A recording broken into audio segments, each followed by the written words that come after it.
Local farmers are in uncharted territory right now. Many of them are unsure what will happen to their businesses if this drought drags on for another year. News Channel 3's Corey James spoke with a local farmer who's planning for an uncertain future now. Dave Peck I've come from a long line of family farmers. Has a long, rich history of farming, going back several generations. My dad was born on a farm, and his grandparents and great-grandparents before him were Midwest farmers. Like his father, he too chose to walk in his family's footsteps. To the strawberry fields, starting his own company called Manzanita Berry Farms in the early 90s. The weather is probably the biggest factor in deciding to farm in California. But now the weather, the very thing that brought him out here, could be the one factor that challenges his livelihood. We've never seen this many years with this much dry weather. No telling how much longer that'll last. The drought has lasted 4 years or longer for some California farmers. We're all working on alternative plans. What if, your well starts to grow dry? What if your well becomes saltier? But Peck is fortunate. His plants keep growing because his fields have a reliable source of water. A groundwater basin underneath the Santa Maria Valley that holds about 2 million acre-feet of water. That's about the size of 2 million football fields. The groundwater basin for the Santa Maria Valley is quite large. Chad Springer is the director of utilities for the city of Santa Maria.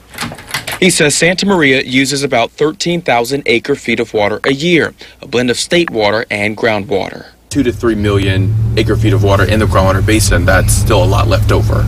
Right, it's a significant resource. Manzanita Farm says though groundwater has helped save them from being severely impacted by the drought, they know it won't last forever. So they've installed new equipment that can be monitored on devices like iPads and iPhones while they're away so that they can conserve water that at some point will dry up. Through the 30 years that I've been farming, we've always been looking for ways to use water more efficiently, use less water. So this fourth-generation farmer is now using the latest generation technology, installing items like micro-irrigation sprinklers. Micro sprinklers are very low to the canopy.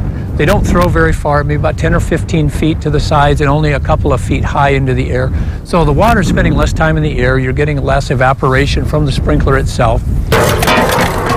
He also put in electronic moisture monitoring devices like this one. It allows those watering crops to keep a close watch on every part of the field and waste nothing. He can see if any of these sensors are showing dry or if they're still showing wet, and it helps him time the irrigation so he's not overwatering. Peck feeds fertilizer to his crops through these hoses. He's even experimenting with new devices to find out which fertilizers clog up, because when they do, more water is required to push them to the fields. As they start to plug, it means that the other emitters have to be run for a longer length of time in order to distribute that water through all the plants equally. Dr. Mark Gaskell is a farm advisor for UC Davis and developed the new technology. He's worked with Dave Peck for years, coming up with new ways to be more efficient in growing strawberries. By identifying and carefully documenting how much water or nutrients are lost or how much variation there is, a grower can modify their management so that they can be more efficient at applying water. Peck says it is simple steps like these that can help extend the life of farming and save resources like water. Growing a productive crop of strawberries is not going to be very viable if you have zero water. So everybody learning to use a little bit less water is going to, maintain the whole industry in this whole county. In Santa Maria, Corey James, News Channel 3. And Peck says he knows farmers in the Central Valley who are fighting over the groundwater supply, and in some cases those farmers are spending $1 million to build deeper wells.